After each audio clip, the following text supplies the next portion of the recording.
Gracias, Pablo. Nada. A ver, decía que lo que voy a tratar de hacer es, bueno, primero hacer una breve crítica, ¿no? Pero por lo menos mostrar cuáles son los elementos fundamentales de las críticas a los medidores basados en medias nacionales de ingreso, el PIB, el PNB, la renta nacional básica, cualquiera de los que se utilizan, y lo que vamos a comentar vale para todos ellos. Luego vamos a ver por qué necesitamos, ¿no?, nuevos medidores de progreso y fundamentalmente, y ahí destaco la cuestión del antropoceno. Cuando estamos hablando de la agenda de objetivos de desarrollo sostenible, creo que como especialistas o preocupados por la materia no podemos seguir diciendo tan alegremente desarrollo sostenible sin hacer una reflexión acerca de lo que eso significa para el desarrollo fundamentalmente, ¿no?, o para nuestras concepciones para el desarrollo, y daremos ahí algunos desafíos y lo que tiene que ver con los medidores, ¿no?, que hay sobre esas cuestiones. Y al final he seleccionado, ¿no?, os mostraré cuatro o tres más bien, ideas que no están elegidas de manera ingenua, sino precisamente porque tratan de incorporar visiones diferentes de eso que llamamos la sostenibilidad del desarrollo, ¿no? Y eso espero que me sirva para por lo menos plantearos cuál es, en mi opinión, bueno, pues cuál es la disputa política, ¿no?, que hay debajo de todo esto, ¿no? Bueno, esos son los tres grupos de cosas que os quiero contar y para cada una tengo 15 minutos escasos, ¿no? O sea que no digo nada. Ahora no me pasa la diapositiva, esperar, ahora. Bueno, no cuesta nada, ¿no? Buscar cada semana son varias las noticias que aparecen en medios de comunicación, en discursos de responsables políticos, que establecen una relación unidireccional y directa, ¿no?, entre el PIB, entre la renta nacional bruta y el éxito o no éxito de un país, o la crisis o la no crisis de un país, ¿no? China gana la batalla económica porque su economía va a crecer al 8%. El FMI cree que España pierde lo ganado porque calcula una caída del 12%. La crisis es histórica porque el 8%. Y así de manera sucesiva y constante, ¿no? Lo que se ha producido, y me parece que el término, y por eso lo subrayo ahí, me parece que el término es muy acertado, ¿no? No es mío, es de Kate Raworth, esta economista que ha inventado esto de la economía rosquilla, ¿no?, desde hace un tiempo, pero ella habla de usurpación, ¿no? Y es que los medidores de renta nacional bruta han usurpado el propósito original de la economía, ¿no? Y esto lo han hecho probablemente por varias cuestiones, ¿no? Una de ellas, y que no podemos descartarla, porque tenemos que tener en cuenta que el cambio que precisamos requiere no solo de nuevas técnicas político-económicas, también tiene que ver con cuestiones de carácter más antropológico, cultural, ¿no? Entonces, la renta nacional bruta de un país nos ofrece una forma de cuantificar el progreso que es muy moderna, muy de la época moderna, que al estar resumido en un solo número, además, en un solo indicador, enlaza muy bien, ¿no?, con la idea positiva del conocimiento de la realidad, propia de las ciencias positivas, y esta lógica exponencial, ¿no?, del ir siempre hacia adelante, hacia arriba, es en lo que se expresa esa modernidad, ¿no?, que dio lugar al concepto de progreso, ¿no?, en cualquiera de sus términos, ¿no? Y eso ha hecho que se instale y haya sido aceptado de forma muy clara, ¿no? Pero ya hice muy claro, ¿no?, que en poco más de medio siglo, desde que se construyó este tipo de indicadores, pues ha pasado de ser una opción política a una necesidad política y, de hecho, a una meta o a un objetivo político, ¿no? Antes de que se me olvide, yo le voy a pasar a los organizadores del curso, a Coro, le voy a pasar tanto esta presentación, que sepáis que vais a contar con ella, como un dossier que acaba de publicar hace unas pocas semanas, Economistas sin Fronteras, que precisamente reúne una serie de aportaciones acerca de los indicadores del desarrollo y de la sostenibilidad, ¿no?, sobre estas cuestiones. Varios de las cuestiones que voy a comentar hoy pueden encontrarse ahí en esos artículos, ¿no? Y la primera de ellas es precisamente esta idea, ¿no?, del crecimiento como meta, del crecimiento como gobernanza y del crecimiento como distracción que desarrolla en ese dossier Julia Steinberg, ¿no?, de la Universidad de Leeds. lo importante no es que haya sido solo un objetivo político, o sea ya hoy el crecimiento un objetivo político, ¿no? Como ya nos decía Raworth, sino que además el crecimiento se ha convertido en algo estructural, en el sentido en que jerarquiza y organiza, ¿no? la gobernanza de los políticos, de las instituciones, de manera que inmediatamente se pueden generar discusiones acerca de si un país está en crisis o no en función del símbolo positivo o negativo de ese indicador compuesto, ¿no?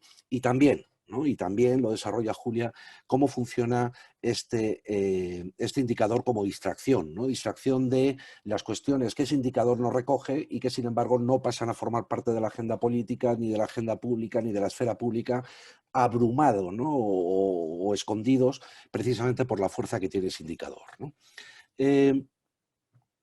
Esto no es nuevo, es decir, esta crítica no es nueva, ¿no? Yo supongo que muchos o muchas están ya familiarizados con el famoso informe, ¿no? de la Comisión Sarkozy del año 2008.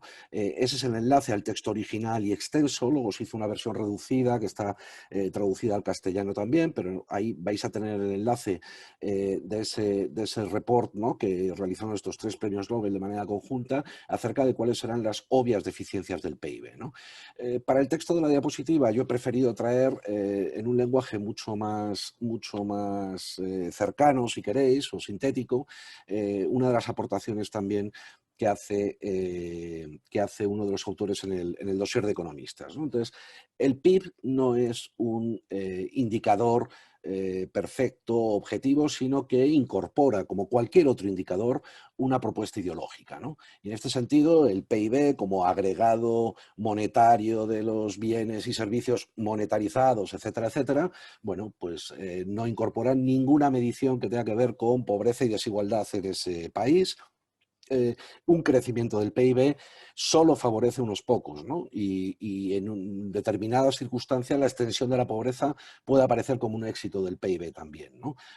Y esto lo que quiere decir es que el PIB ha sido una herramienta muy útil para eso que conocemos como el corazón del neoliberalismo económico, ¿no? Para el crecimiento de las élites, que luego sí desearían ese trickle down, ese desparramamiento para la distribución, pero ha sido un éxito en ese sentido, ¿no? Todo lo que tiene que ver con lo que se llama, ¿no? en economía neoclásica la externalización, ¿no?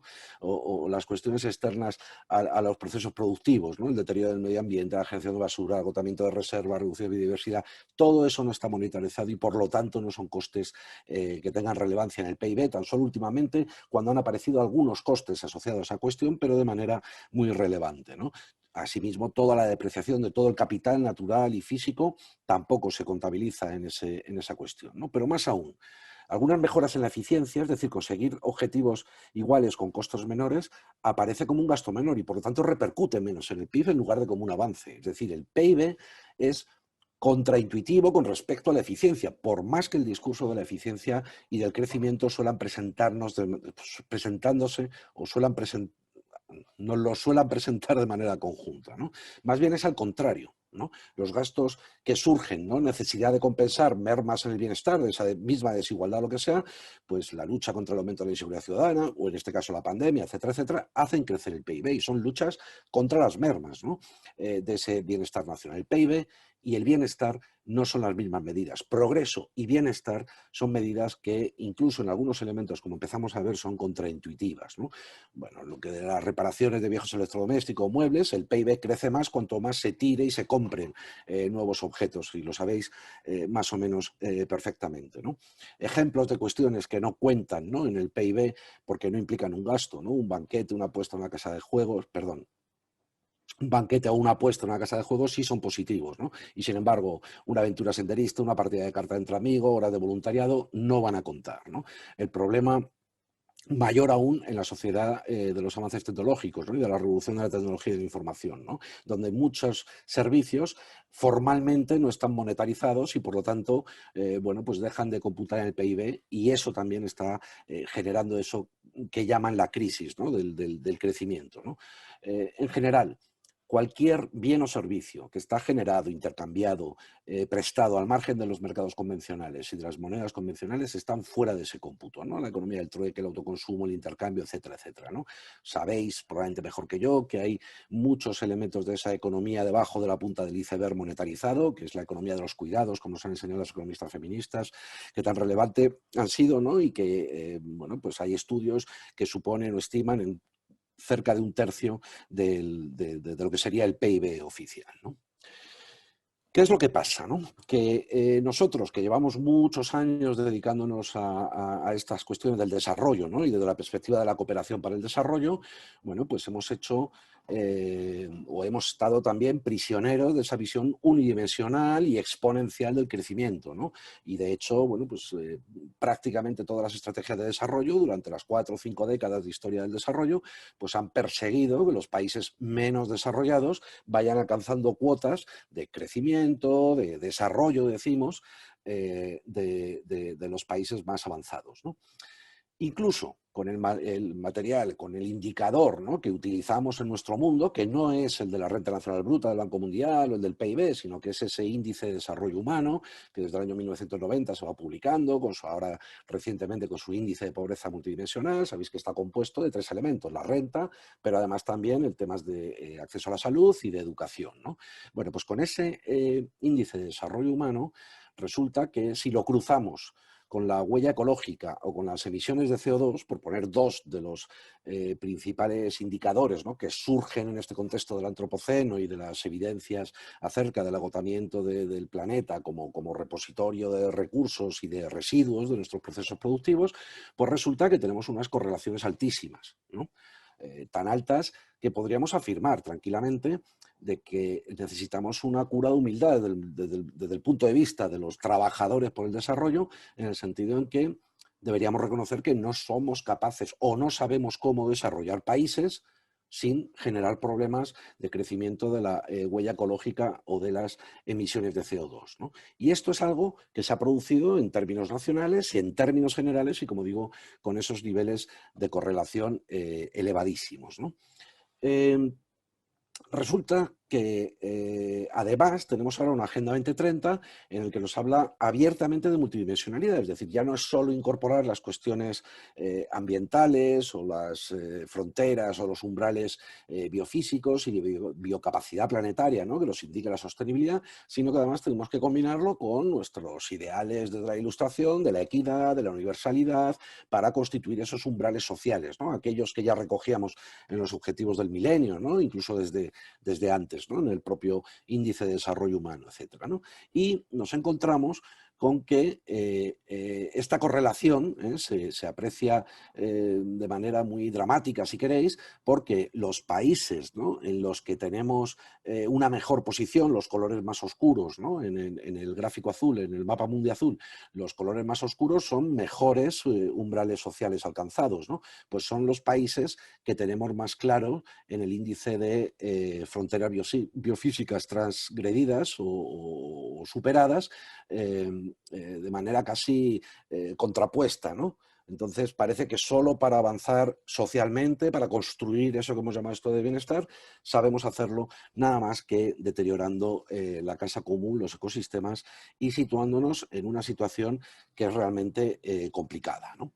Lo cierto es que después de muchas vueltas, y sé que voy muy rápido, ¿no?, y que estoy simplificando demasiado, pero me parece interesante que caigamos en la cuenta desde el punto de vista de los indicadores que ya en 2009, 2010, 2011, a partir de los estudios de Rockström, de Stefan y de otros, pues parece que hemos consensuado finalmente, ¿no?, que sí que tenemos o que podemos definir, ¿no?, 9 ciclos planetarios fundamentales que son los que establecen el límite para la sostenibilidad de la vida, que garantizan la temperatura necesaria para que la vida se siga reproduciendo, los equilibrios que los ecosistemas han constituido durante estos al menos 10.700 años, que es la era del Holoceno, ¿no?, y es la que parece haber acabado si aceptamos, ¿no?, que a partir pues desde hace ya algunas décadas, el ser humano es el principal causante de las modificaciones de estos equilibrios en los ecosistemas terrestres, ¿no?, y por eso deberíamos denominarlo ya antropoceno, ¿no? Pero resulta que 10.700 años años, se ha podido reproducir la vida en los términos en los que la conocemos actualmente,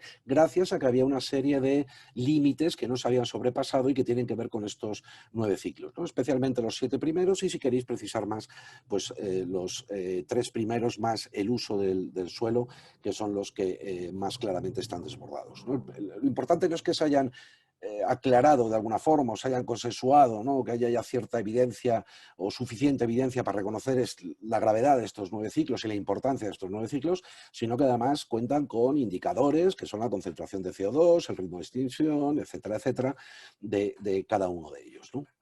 Y eso es importante, ¿no?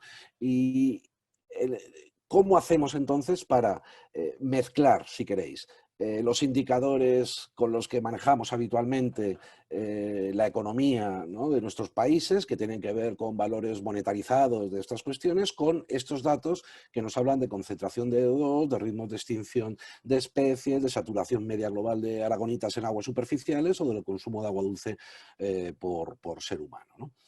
La importancia de esto, ¿no? Y el índice Planeta Vivo de 2010 y el PNUD en el 2009 ya nos lo advertían, ¿no? Insisto en la gráfica de la correlación, pero el propio PNUD en 2009 decía: no tenemos ningún país en el cajón de sostenibilidad. Es decir, ningún país está entre 0 y 8 y 1 de IDH, de Índice de Desarrollo Humano Alto, y ningún país está, siendo IDH alto, ningún país está por debajo de la biocapacidad media mundial disponible.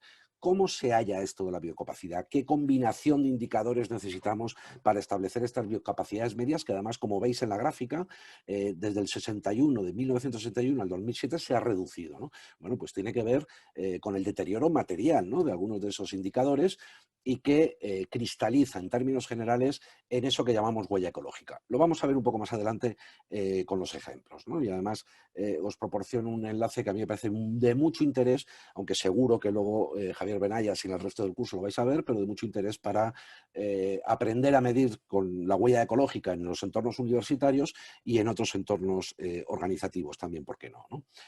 Bueno, estamos en tiempos en que todo esto que he contado en un momento, bueno, pues se sabe. No se sabe en las portadas de los periódicos, no está todavía claramente instalado. Quiero decir, no tenemos suficientes responsables políticos que pongan en juego sus resultados electorales diciendo: no me importa el crecimiento y me importa el bienestar medido en términos ecosociales.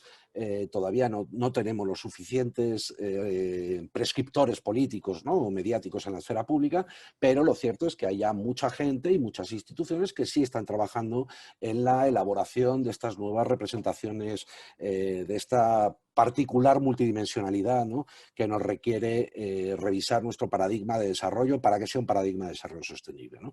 Probablemente uno de los más interesantes es este cuadro de mandos, porque no es un índice compuesto, sino que es un cuadro de mandos que nos propone con el Donuts que Kate Raworth, ¿no? Y es esta rosquilla que traducen al castellano, en la medida en que recoge como base social o como umbrales sociales los principales elementos que están muy reconocidos, ¿no?, y con los que venimos midiendo las políticas sociales desde hace mucho tiempo, pero a los que ahora antepone una serie de techos ambientales que son precisamente los que se corresponden con los ciclos planetarios que hemos visto antes, ¿no?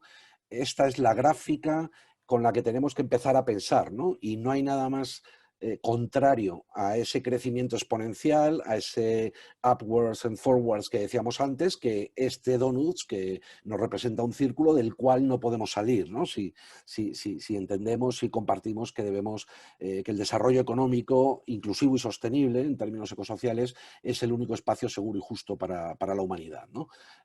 Bueno, esta es una representación en términos de país, en términos planetarios, de cómo está la situación actualmente. Veis aquí los cuatro ciclos que están ya claramente muy desbordados y cuáles son las deficiencias en los umbrales sociales y demás. En la Universidad de Leeds hay un enlace en el que podéis entrar y podéis seleccionar países para ver cómo está la representación de esos gráficos para cada país según los últimos datos actualizados, ¿no? Voy a pasar, ¿no? Bueno, ni tan mal. En 15 minutos voy a ver si puedo contaros 3 o 4 cosas de los índices, ¿no? Bueno, entonces ahora voy a hacer una virguería de estas que he aprendido con esto del Zoom, y es dejar de compartir un momento la diapositiva que estoy compartiendo para compartir otra página que tengo aquí preparada, que es uno de los... a ver, vale. ¿Estáis viendo el índice? A ver, no, pero esta es la diapositiva. No lo he hecho bien. Mira que lo había ensayado, pero estas cosas en el directo, en los directos, perdonadme, pero quiero compartir la página. Aquí está. Quiero compartir la página, ahora sí la tengo, ¿vale? Me confirmáis, ¿verdad? Que estáis viendo la página web que puedo Sí, sí, mover con ahora el sí. ratón, La ¿no? vemos. Gracias. Vale, bueno, vosotros en la presentación tendréis el enlace por si no lo conocéis, ¿no? Esta es la primera de las propuestas que quería enseñaros, ¿no? Y tiene un carácter, quiero decir que esto no lo están haciendo cuatro locos, esto está todo el aparato de la OCDE trabajando en esta cuestión. Y ellos han tomado la opción de entender que un índice de mejor vida, ¿no? De la vida mejor, pues tiene que tener la forma de dashboard, ¿no? De cuadro de mandos que ellos han dibujado como estas florecitas, porque incorporan todos estos elementos que hay aquí, ¿no? Bueno, ahora mismo están, ellos te los presentan por defecto en la página web, así como todos estos elementos, vivienda, ingresos, empleo, comunidad, etcétera, como equiponderados, pero tú puedes, por ejemplo, coger el medio ambiente y darle un peso mucho mayor. Y entonces eso inmediatamente te cambia la gráfica, digamos, ¿no? Y el orden, por lo tanto, y el ranking de los países. Puedes hacerlo con cualquiera de las variables. ¿Qué me interesa subrayar de esto, no? Bueno, pues voy a coger, por ejemplo, el caso de España y, y vamos a observar simplemente, y voy a ir muy al grano, en qué medida dentro de todos estos elementos, es decir, cuáles son los indicadores que han utilizado para medir esta cuestión, ¿no? Entonces, bueno, pues en vivienda tiene habitaciones por persona, viviendas con instalaciones básicas, el gasto por vivienda en familias, en ingresos son los ingresos familiares disponibles, el patrimonio neto familiar, bueno, son desagregados de los índices de renta, en empleo, etcétera, etcétera, pero me interesa irme a medio ambiente, ¿no? Y en medio ambiente los indicadores son de contaminación del aire, de contaminación o calidad del agua y un criterio que miden un cruzado con desigualdades de género en acceso a las cuestiones, ¿no? Que además en el caso de España está en el centro porque no hay grandes diferencias, ¿no? Y este es el único de los 12 elementos que incorporan en el dashboard, de manera equiponderada además, para hablar de esa vida mejor. Podríamos decir que si pudiéramos establecer un abanico, ¿no? Entre entender la sostenibilidad como un calificativo del crecimiento, del consumo, de la movilidad, es decir, movilidad sostenible, consumos como un calificante o como un calificador, un adjetivo calificador, bueno, pues sería lo menor, ¿no? Y si vamos en el otro extremo del abanico, una lógica de sostenibilidad en clave sustantiva que nos obligaría a revisar esos mismos procesos para poder llamarlos sostenibles, ¿no? Como crecimiento, como movilidad, como desarrollo sostenible, pues evidentemente no es suficiente con hablar de contaminación y de calidad del agua. Bueno, algo han hecho, pero digamos que se han quedado cortos, ¿no? En ese sentido.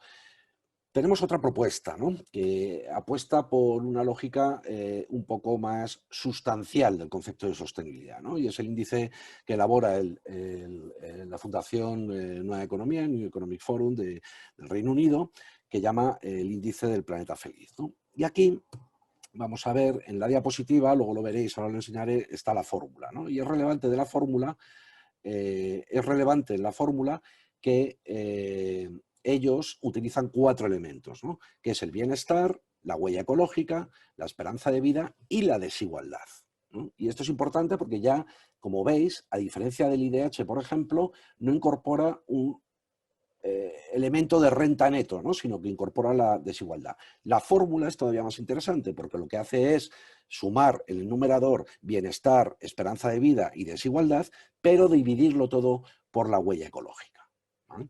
Y eso hace que los resultados sean diferentes, ¿no? Esta página también es intuitiva y también se puede trabajar con ella, tiene los datos en abierto y tiene gráficos que yo creo que son didácticos e interesantes, ¿no?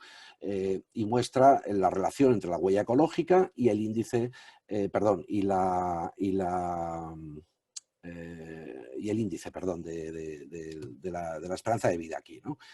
Puedes trabajar con, bueno, tienen el ranking, ¿no? En este caso el país más feliz para vivir o con índice de planeta vivo, planeta más feliz es Costa Rica, y puedes ir al desagregado, incluso a una especie de elemento por cada uno, ¿vale? al incorporar, ¿no? Un indicador como la huella ecológica, ¿no? Que se construye a partir de elementos materiales, ¿no? Que tienen que ver con esa biocapacidad y ponerlo como denominador, ¿no? de los otros tres elementos, pues es evidente que es mucho más, digamos que cruza, ¿no? A los criterios habituales, ¿no? De renta y demás de manera mucho más dura, ¿no? Vuelvo a la presentación. Bueno, aquí tenéis la fórmula, ¿no? Que os decía ahora mismo del Happy Planet Index. Ahí tenéis también la referencia para poder examinarlo con más detenimiento.